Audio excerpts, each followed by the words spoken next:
Good afternoon, members of the committee. Thank you for the opportunity to address you. My name is Paul Lehto. I'm from the state of Michigan.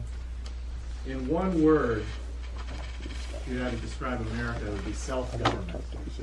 If you had to describe it in 2 words, I would suggest 3 elections. In 3 words, perhaps Abraham Lincoln's "We the People." That describes, self-government describes what happened in 1776. Divine right literally meant that King George was blessed by God with rights to rule over us. And what the Declaration of Independence did is it said, whatever that river of rights is that's blessing King George, guess what?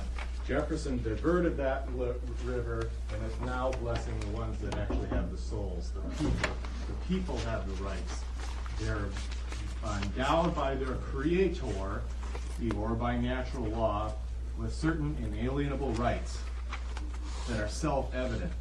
Self-evident means we don't have to prove anything to anybody. We don't have to define it. Inalienable means we can't lose it. It can't be taken away. You can't sell it. It can't be taken away by a court or for any reason. That's pretty powerful stuff. And one of the inalienable rights that's self-evident is the inalienable right to alter or abolish the form of government. Now, how do we do that except through elections? Well, there's one other method. That's the method of 1776.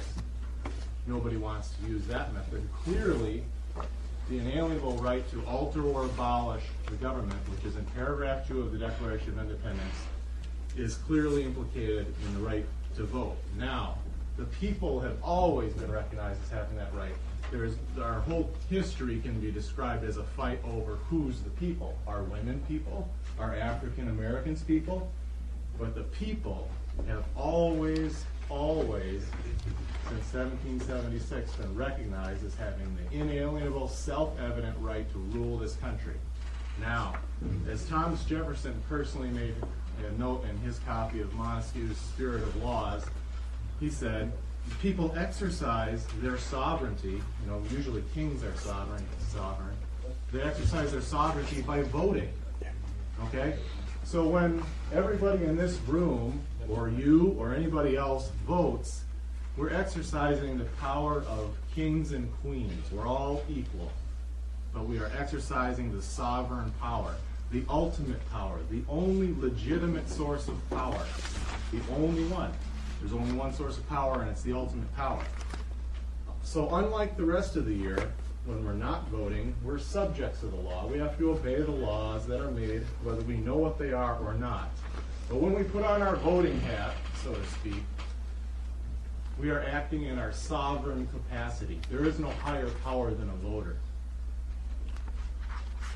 These are true facts that every American, once they're reminded of, believes in. Every representative is holding delegated power from the people, who are the only true source of the power. Why are servants, public servants, called public servants?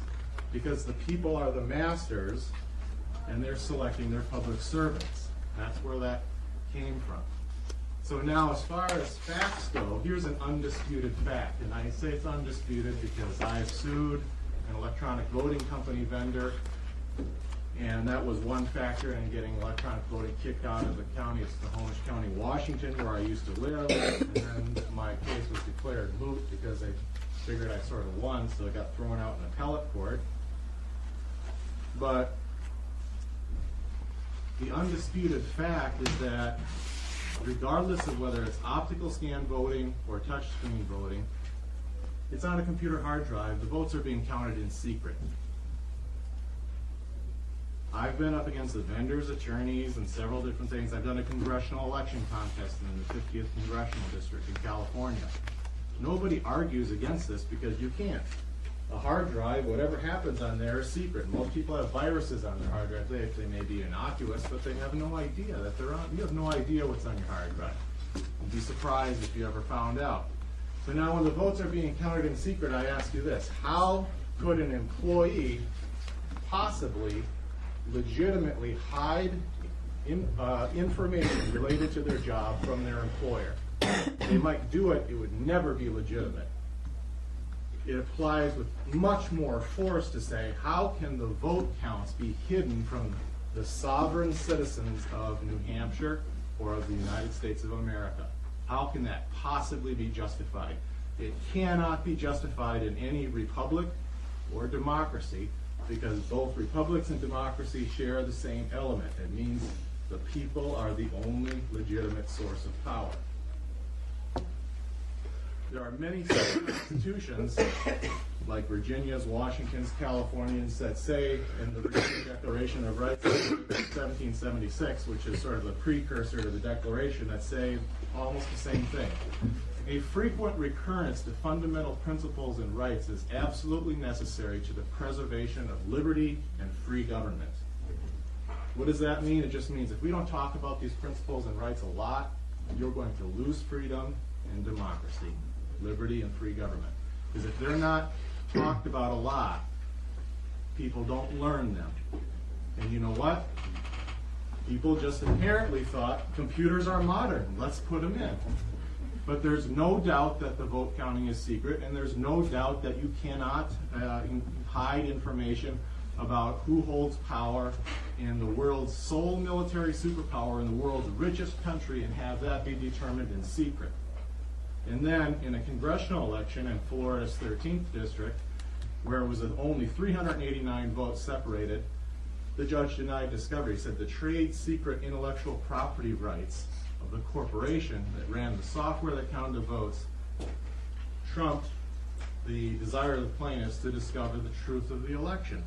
That's phenomenal, because then, as everybody who's had any legal experience knows, the normal standard for discovery is, could it possibly lead to admissible evidence? It doesn't have to be evidence, it's just the question of, could it lead to evidence? And it's very routine that lawyers sign confidentiality statements and they get Ford's trade secrets, they get GM's trade secrets. But so far, we're not getting the first bit of information about how the votes are actually being counted. Secrecy means zero accountability, because if you don't have information is secret, there's no accountability. So to approve electronic secret vote counting means you approve unaccountable elections, which means you approve unaccountable government. It cannot be tolerated. Not in a free country, because if you want to call yourselves free or a free people, there's one thing that a free people, or several things, but one thing that a free people must be able to do is they must be able to kick the bums out, their representatives, senators, whatever, at will. And under paragraph 2 of the Declaration of Independence, the purpose, the reason government is created, is instituted, is to secure these rights, including the right to alter or abolish the government, which is elections, and the right of revolution, according to Jefferson. Now, if the very purpose that the government is created is to secure these rights, and one of these rights is the ability of the people to remove people at will, you have a violation, a clear violation of the number one most sacred, inalienable right you can possibly imagine. There is nothing any higher or worse than this. And New Hampshire has a great state constitution too. It says that under Article 8 that magistrates and officers of the government are merely the substitutes and agents of the people, at all times accountable to them. All elections are to be free. What does free elections mean? Free means free from oppression, suppression, intimidation, all these kinds of things. Free from anything that would give us a doubt as to whether the election is the true will of the people. That's what a free election means. It's free, free from any doubt that it's the will of the people. If you count in secret, I can tell you right now that since 80 to 90% of the vote counts in the USA are going to be secret vote counts in 2008, I can guarantee you right now, and scientists will agree with me and have agreed with me, there's no rational basis for confidence in the results that come out of the secret process, because you don't have the data, you can't reproduce it, it violates all the different principles that you expect from good science.